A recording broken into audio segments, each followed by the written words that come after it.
Nos corresponde hablar sobre metatarsalgias. Dentro de los objetivos a tratar en la charla, pues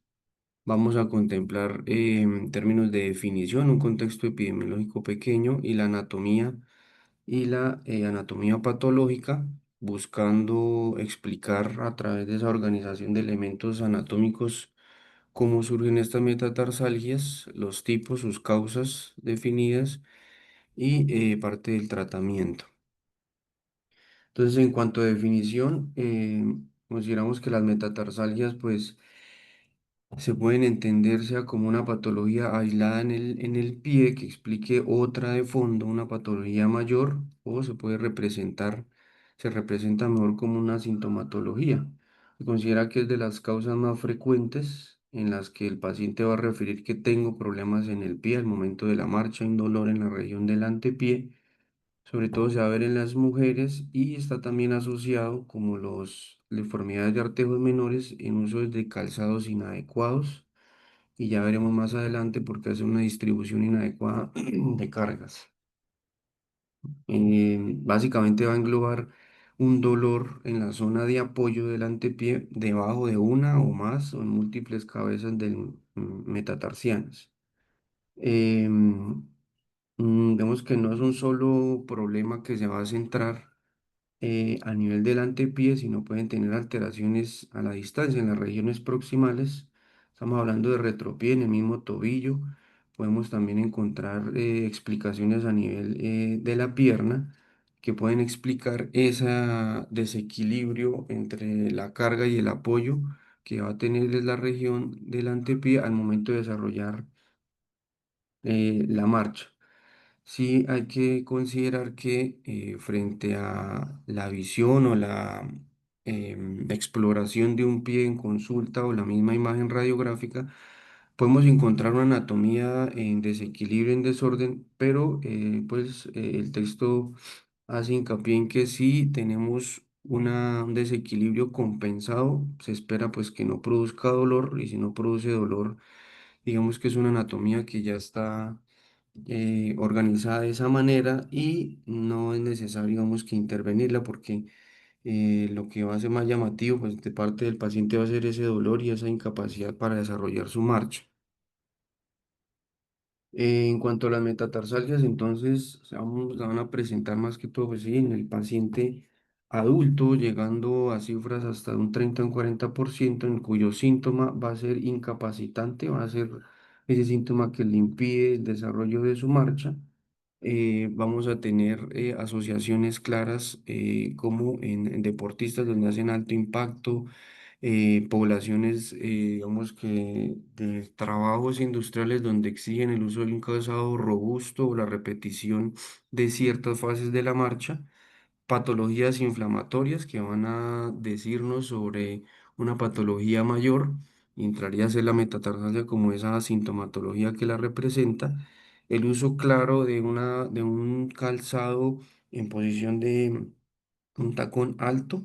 dado para las mujeres. También tenemos pacientes en sobrepeso o deformidades de base que lo expliquen. En cuanto a la anatomía, debemos tener claridad que la marcha pues, se debe considerar como ese sistema de locomoción monopodal que va a depender de esas extremidades inferiores con una armonía anatómica y debe cumplir como un objetivo y es ser resistente al momento del impacto porque debe tener un punto de amortiguación y de propulsión para que la marcha sea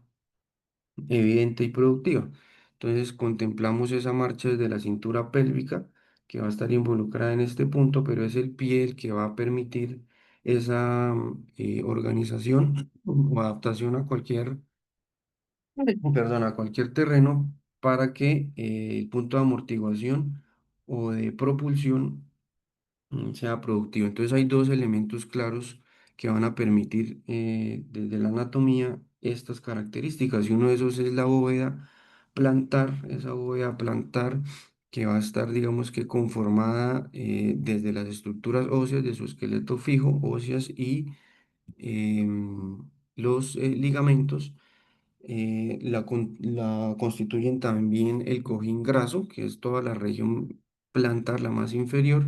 y todo el entramado muscular y tendinoso, que es ese característico, esos elementos móviles que van a permitir hasta cierto punto adaptarse al pie para desarrollar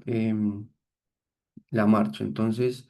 la bóveda plantar va a ser importante porque va a ser protagonista para la amortiguación y la propulsión. Y la otra zona importante es las metatarsofalángicas, que son las encargadas de tener ese apoyo y esa base para que la propulsión se vea, si se vea en avance y productiva. También, perdón, aquí agrego que esa zona, digamos que el pie va a estar constituida por una región medial y una región lateral. La región medial es conocida pues como la columna medial que la va a constituir el recorrido del astrágalo, la parte del navicular, los tres primeros metatarsianos y tres primeros dedos. Es ese punto de apoyo clave para permitir que haya una posición plantígrada para luego hacer el despego en la propulsión. Y la columna lateral o el pie calcáneo, que es la conformación desde el calcáneo, la cuña y los restantes metatarsianos con los dedos que van a permitir mayor protagonismo es en la segunda fase, como vamos a ver, de la marcha, es el soporte plantígrado para luego hacer el despegue. Entonces, en esta gráfica podemos ver cómo están distribuidas de una manera piramidal en el pie las resistencias a las cuales el pie está sometido después de estar expuesto al- a las fuerzas axiales. Entonces, vemos en la imagen a la pirámide que está organizada, digamos que es desde el mismo tobillo hasta la parte de la tuberosidad del calcáneo y avanza hasta la base o la región de los metatarsianos, haciendo ese triángulo en 3D y permitiendo que sea esta zona donde va a recibir mayor apoyo y el pie va a tener mayor, digamos que puntos de presión, de amortiguación para luego desarrollar la propulsión y la marcha.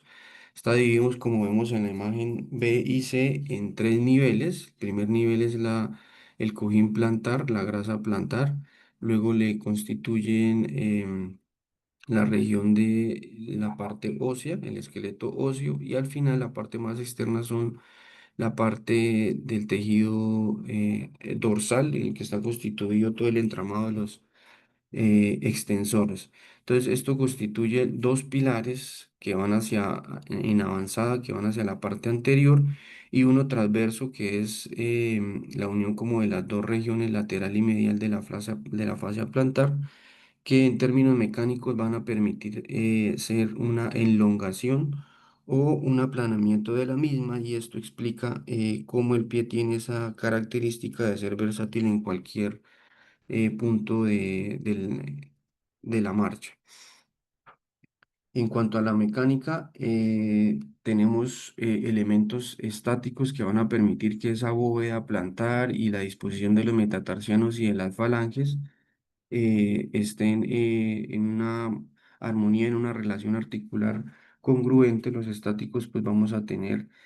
como protagonistas la placa plantar, que es sobre la región, digamos que entre la cabeza del metatarsiano y parte de la región proximal de la falange proximal. A su vez vamos a tener los ligamentos colaterales a nivel medial y lateral, la misma cápsula articular y un importante ligamento que es el intermetatarsiano transverso profundo con la expansión extensora como vemos. Y de manera dinámica, pues vamos a tener todo el complejo muscular extrínseco, sean extensores o flexores, que su origen pues va a ser en la pierna, y los flexores y extensores cortos que se originan en el mismo pie, sumándoles los músculos lumbricales y los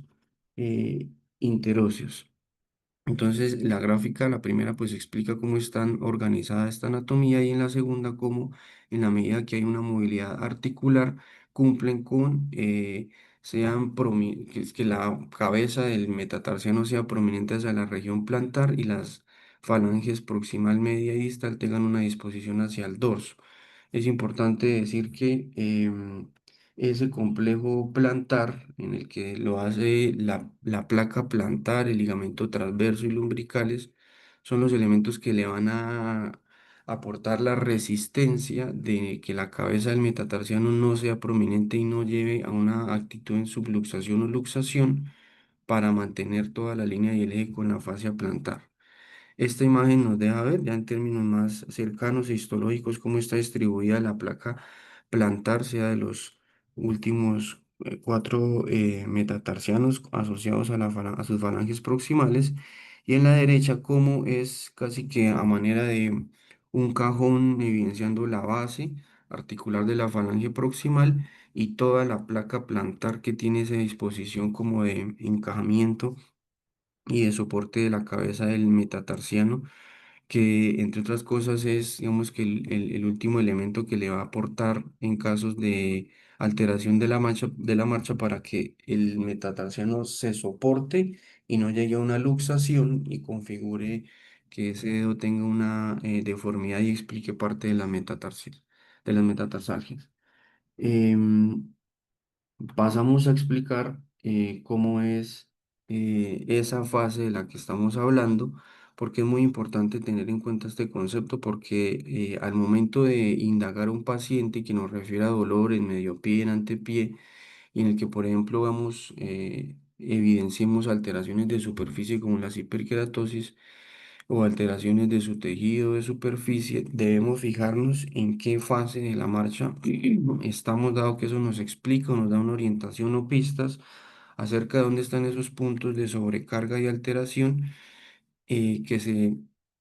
retratan o se representan en los puntos anatómicos del pie en la zona plantar de ubicación de esta hiperkeratosis. Tenemos entonces las fases de la marcha como es el balanceo, el primer, segundo y tercer rocker, ese balanceo donde se suspende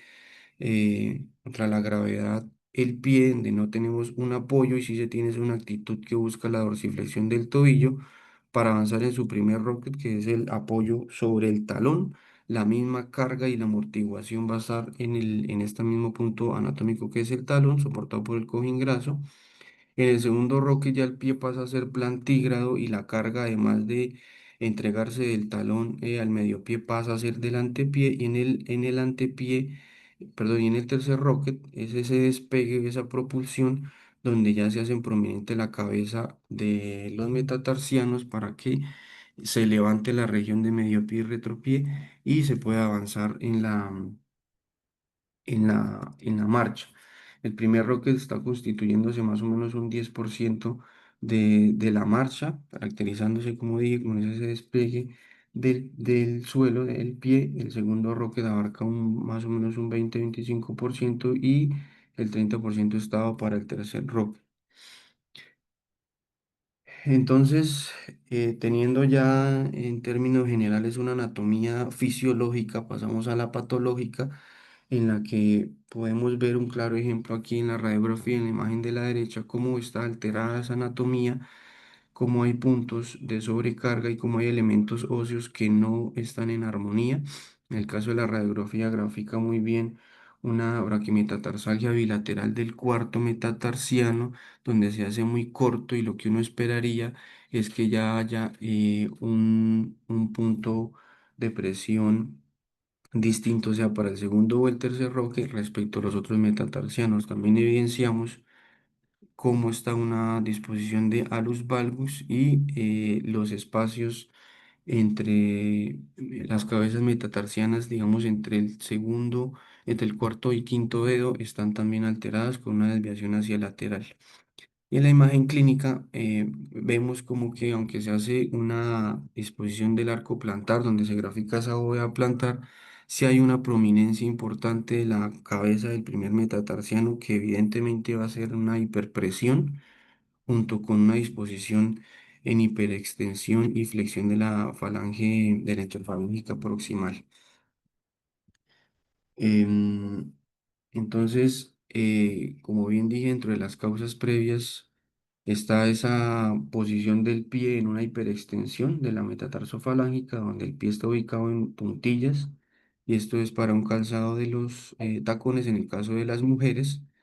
donde frente a todos los ciclos, de la marcha, pues esa disposición inadecuada va a hacer presión y por cada fase que se haga se va a hacer en sumatoria este punto de apoyo inadecuado, llevando, digamos que en la dinámica de la marcha, una longitud excesiva de los metatarsianos centrales, sobre todo que sea en la marcha, en el paso de la fase propulsiva, porque el centro de rotación de la cabeza, digamos que se vuelve más plantar y los flexores intrínsecos ya no van a cumplir su función y de ser flexores intrínsecos pasarían a ser ya como a aportar una característica de extensores dorsales, lo que hace más prominente esa cabeza en la región plantar. Entonces, se pierde ese sistema de flexión plantar y va a conducir a una dorsiflexión incontrolada, lo que llevaría, como vemos en la segunda imagen de la resonancia, como la placa plantar está sometida a una presión constante y ya claramente en esta imagen lo que vemos es una luxación y pérdida completa de esa relación articular, lo que llevaría, por ejemplo, a pruebas de cajón evidentes, hallazgos de hiperkeratosis plantar en este metatarsiano y cómo claramente la marcha pues ya cambiaría dentro de su segunda y tercera fase los puntos de apoyo. Y en la tercera imagen vemos cómo está alterada todo el entramado muscular y cómo los vectores de fuerza, digamos que confluyen hacia la región del antepié y se distribuyen en el medio pie, pero haciendo un recogimiento de las articulaciones y, siempre llevando una predisposición de puntos de presión en la región plantar, sea los metatarsianos o a nivel de los pulpejos de los dedos. Entonces, estas actitudes o presentaciones anatómicas lo que llevan es a tener digamos que actitudes en preluxación, o sea, ya luxaciones cuando hay ruptura completa de la placa plantar, lo que explicaría el hallazgo de las metatarsalgias.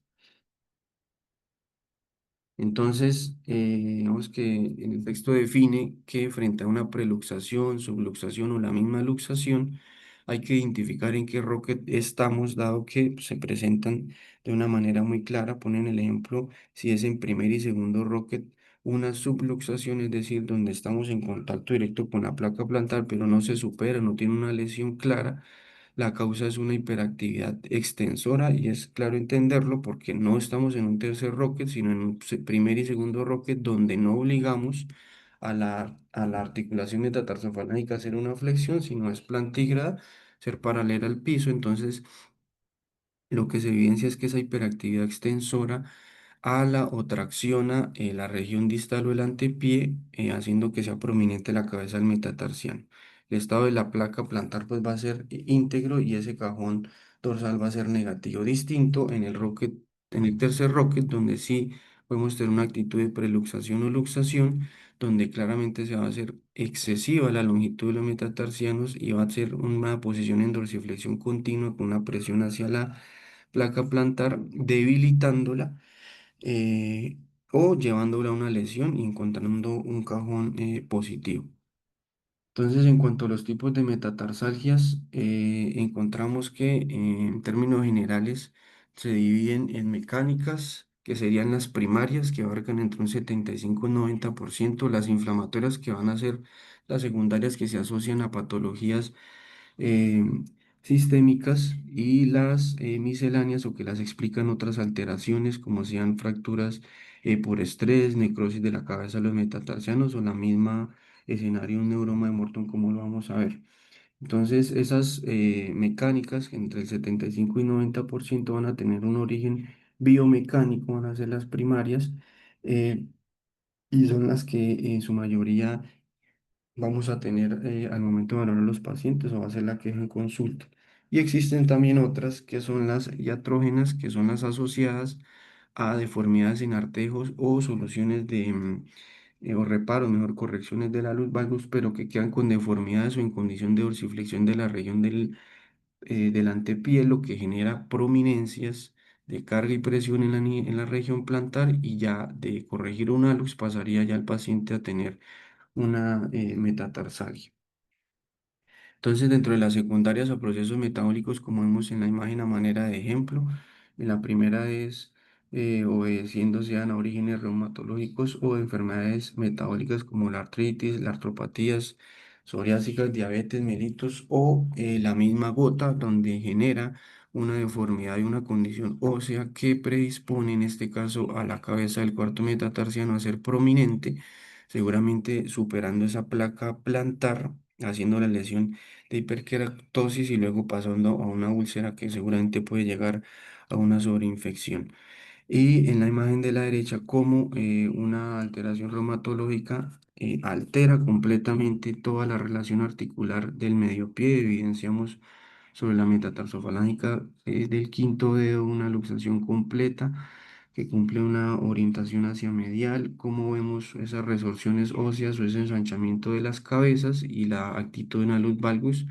y dentro del primer, segundo y hasta el tercer dedo, como se ve ese solapamiento de los artejos. En cuanto a las mecánicas, claramente pues son las más frecuentes y son las que digamos que requieren más atención. Se van a caracterizar porque el tejido, tanto a nivel óseo como blando, va a estar sometido a un estrés tisular por disposición estática de la conformación ósea que se agudiza o se incrementa en potenciales de avance cuando la marcha se desarrolla. Entonces tenemos aquí y que hay una división de estas, que es la metatarsalgia propulsiva, que se produce durante el tercer rocket, que son las más frecuentes, la metatarsalgia que no es propulsiva, donde se va a evidenciar en otro ciclo de la marcha o las mixtas, que son digamos que las que tienen mayor dificultad de identificar, dado que pueden presentarse en cualquier ciclo, en el segundo o tercer rocket, pero hay que diferenciar porque tendrían presentaciones distintas a nivel clínico. Este cuadro nos permite un resumen sobre los hallazgos del tipo de metatarsalia que tenemos respecto a los rockets que vamos avanzando. Si pensamos, por ejemplo, en la primera fase que es del balanceo, lo que se va a exigir es una competencia de dorsiflexores del tobillo, pero pues no tenemos un soporte en piso, pero sí se puede generar o se puede entender en términos que muy precisos un tipo de metatarsalgia, dado que si el paciente tiene un equinismo, él no va a tener ni el balanceo, ni va a ser un pie plantígrado, sino de una vez su inicio de marcha va a ser en el tercer rocket, generando una disposición como vemos en la imagen comparativa con el pie contralateral y produciendo lesiones o alteraciones de la marcha. Cuando hacemos apoyo del talón, la competencia también va a ser de dorsiflexores del tobillo, puede estar el equinismo asociado o tener una alteración un poco proximal, gastrodependiente, generando ya no un completo contacto del talón, pero sí sobre la región del medio pie y el antepié. A nivel plantígrado, se va a tener esa inclinación de los metatarsianos en el plano frontal de manera anatómica, considerando que esa inclinación del primer al quinto artejo pues deben ir en disminución y si tenemos inclinaciones que no estén en armonía la pueden generar a nivel de esta fase. Está asociado a pie cabo, pie equino o también gastrodependiente y en ello sí va a ser característico a nivel clínico que vamos a tener las queratosis y la lectura que se le da es que las podemos encontrar de manera única y correspondientes a cada cabeza de los metatarsianos y se puede ver a nivel plantar pero proximal. Y esto es lógico entenderlo y se entiende mucho más cuando ya uno cita el tercer rocket, porque ese es en el despegue del pie, donde va a cambiar la longitud de los metatarsianos y se entiende que si tenemos una mayor longitud de un metatarsiano, pues la sobrecarga va a ser mayor. Está asociado a los valgus, a todas las deformidades menores previamente estudiadas, a luxaciones en el plano sagital o transversal y en ellos sí vamos a tener esas queratosis que confluyen o van a ser múltiples, pero en la región distal. Esta imagen nos deja ver cómo otro concepto importante a tener en cuenta al momento de hacer el estudio radiográfico en la clínica, que es la parábola metatarsiana, en la que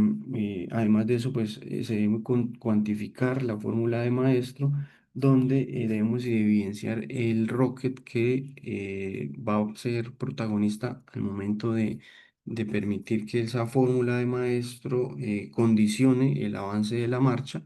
y condicione una metatarsalgia en cuanto a su aparición. Entonces, la fórmula metatarsiana que describen es la que se denomina como index flux, que es cuando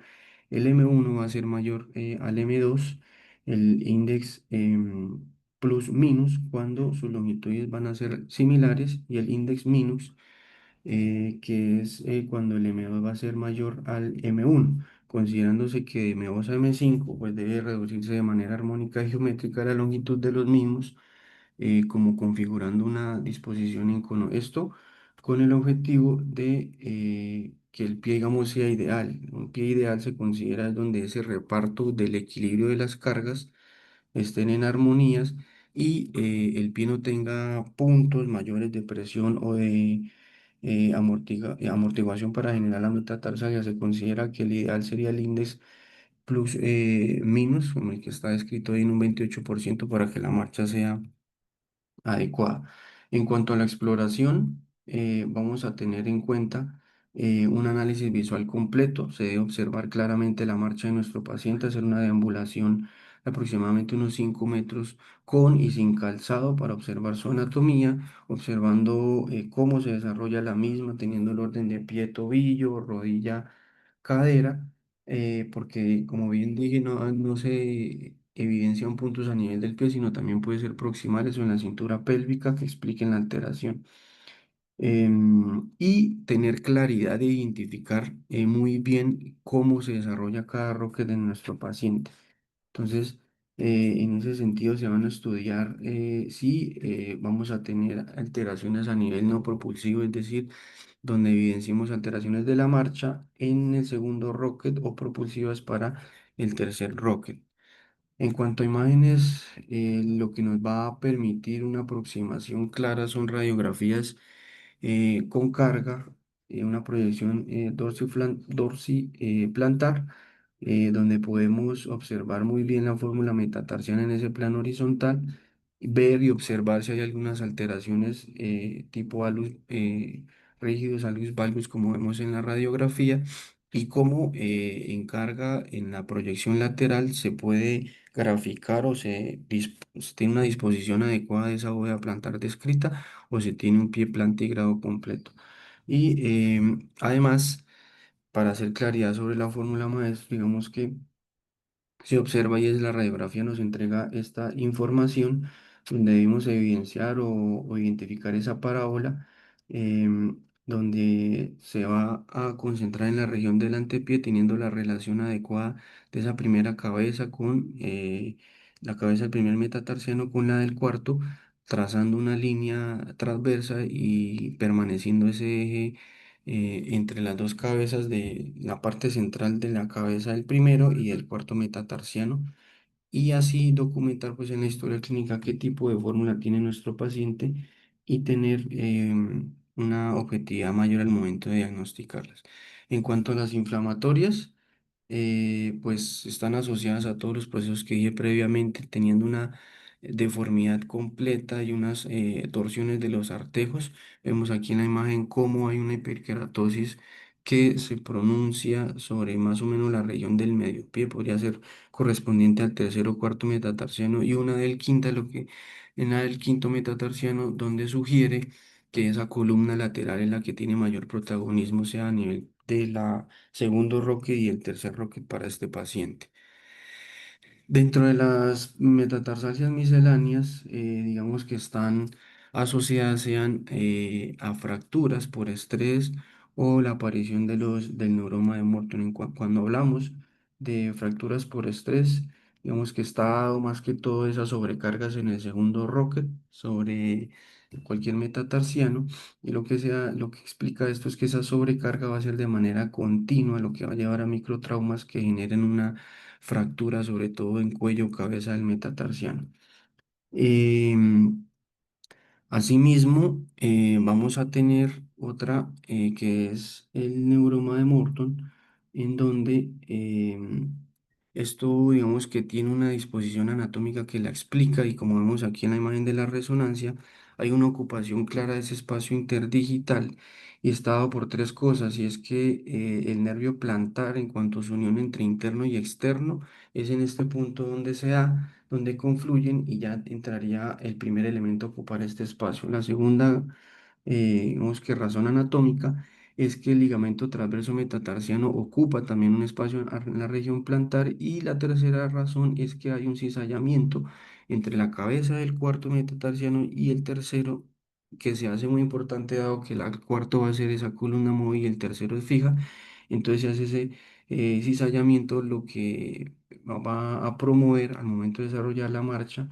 una fibrosis que genera esa inestabilidad sagital y englobando o digamos que volviendo más voluminoso y más denso ese tejido neurológico, sí, nervioso, perdón, aumentando la ocupación del espacio y produciendo un dolor a este nivel que clásicamente pues lo espero uno encontrar en el tercer espacio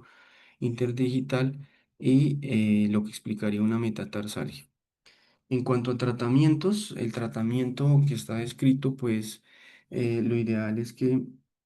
vamos a entrar, digamos que nuestro foco de atención va a ser en esa planta del pie, la identificación de las queratosis, que de alguna manera cambiando el uso de calzado o haciendo uso de las plantillas, como vamos a ver, puede tener una solución importante. Entonces, dentro de los objetivos, cuando hablamos de tratamiento, es identificar qué rayos o qué metatarsos están involucrados en la metatarsalgia, cómo son los puntos de sobrecarga y en qué periodo de la marcha están alterados. Entonces, el resultado de esos tratamientos pues, va a ser, digamos que exitoso en la medida que tengamos una identificación adecuada y cómo nuestro paciente es adherente a una previa explicación de su patología y que sí cumpla con el uso de calzado adecuado o de plantillas. En este caso, el tratamiento conservador es una de las, digamos que, conductas médicas que vamos a utilizar más que todo en estas patologías considerándose como la primera línea de tratamiento, lo ideal llevarlos a unos 6 meses, promoviendo el uso de plantillas o procurando conciencia en el paciente o adherencia a ejercicios de estiramientos que están catalogados de 3 veces al día durante 20 minutos, lo que mejoraría entre 2 a 3 grados la mejora de la dorsiflexión del tobillo, esto para promover una marcha adecuada. Sin embargo, pues a veces los objetivos no se cumplen. Está escrito que para hacer esa marcha adecuada, la dorsiflexión del tobillo pues debe estar entre unos 5 a 18 grados y conseguir ese cambio pues a veces es exigente y no se cumple. Saber que ese tratamiento lo que va a buscar es un pie que de ser doloroso debe ser indoloro, plantígrado y flexible. Entonces el uso de las plantillas está, digamos que son el tratamiento inicial y está dado más que todo para esas metatarsalgias muy bien identificadas. Se debe identificar cada rocket que las caracteriza y ver la altura o a qué nivel tenemos las queratosis identificadas a nivel plantar. Entonces, existen las plantillas que son acomodativas, donde va a permitir una redistribución de la carga en el antepié y, y las plantillas funcionales, donde va a corregir segmentos al momento de la marcha, haciendo uso de esas mismas plantillas con cuñas o barras, lo que va a permitirse que el pie se predisponga a ser elástico. Una de las condiciones es que para hacer uso de las plantillas, pues lo ideal es que el pie no tenga deformidades o alteraciones rígidas, pues porque la plantilla va a trabajar desde la parte externa e interna, en ese sentido, pues no sería efectivo. En cuanto al tratamiento quirúrgico, el tratamiento quirúrgico pues se va a tener en cuenta después de hacer una adecuada identificación de la metatarsalgia, haciendo uso de las plantillas o de manejos conservadores y ya pensar en tratamiento quirúrgico es cuando no se cumplen los objetivos de esos 6 meses, por ejemplo. Igualmente debemos identificar en qué fase de la marcha está la alteración. Vamos a identificar como objetivos del tratamiento quirúrgico es restituir la fórmula maestra y que mecánicamente sea armónica, sobre todo para la tercer roque, es decir, el de la propulsión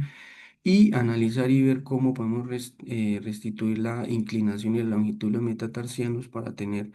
un segundo rocket adecuado. Entonces, lo que se debe tener en cuenta es llevar una elevación, sea el extremo distal de los metatarsianos, o un acortamiento o combinación de los dos. En cuanto a las metatarsalgias, en términos quirúrgicos, pues debemos, como lo dije previamente, identificar qué rocket es el que la caracteriza es importante puntualizar si está solo involucrado un metatarsiano, un tercero o cuarto, si está asociado a un hallux rigidus o un hallux valgus. En el caso de las metatarsiales del segundo rocket, se debe contemplar, digamos, o estudiar si tenemos o estamos frente a una retracción del tríceps y lo que se hace es buscar un alargamiento del mismo, considerando también si el paciente tiene un equinismo que lo podría explicar, la metatarsalgia, y entrar a hacer el alargamiento del gemelo medial, por ejemplo, haciendo esa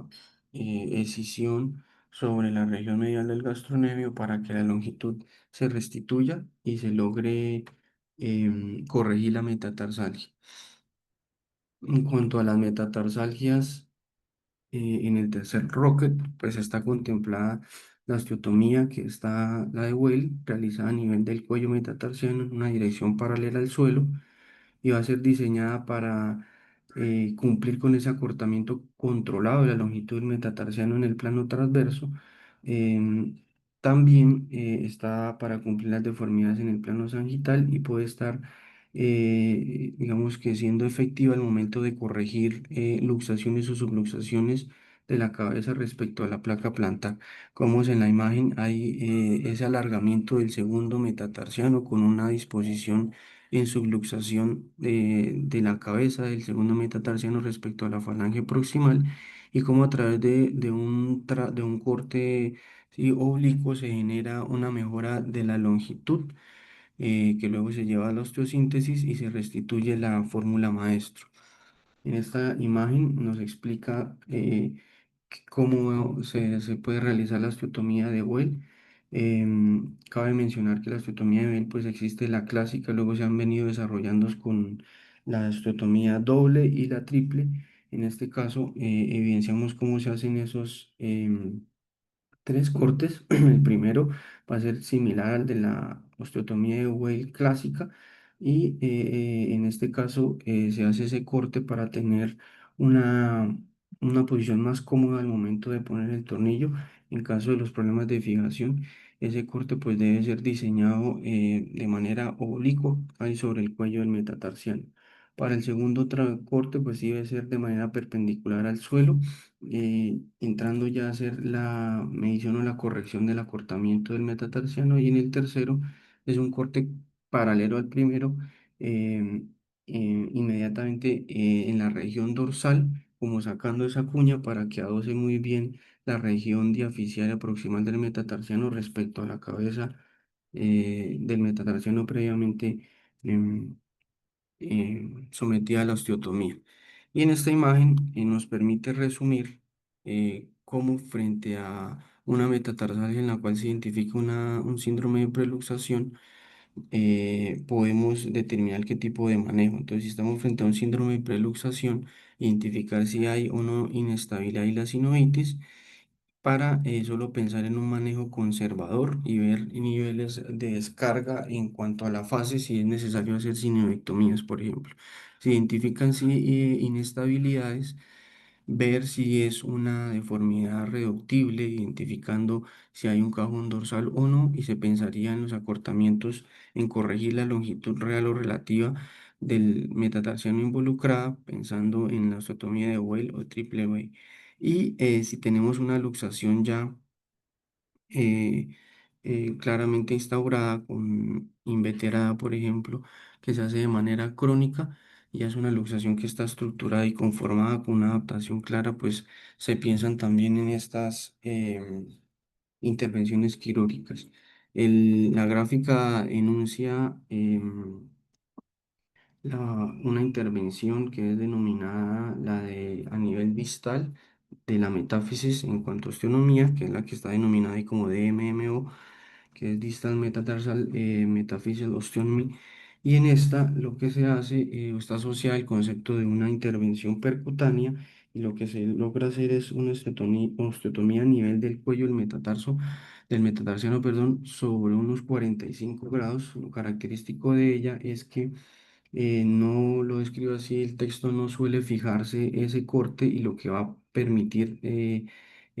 mantenerse después de ese corte son la disposición en presión o tensión de los tejidos, Sin embargo, pues esto es una de las técnicas que al no tener una fijación, pues digamos que problemas de edema o de recuperación va a ser un poco más tardía. Sin embargo, pues también está descrita comparándose con resultados de osteotomía dobles y triples de buey, consiguiendo a largo plazo resultados similares. ¿Listo?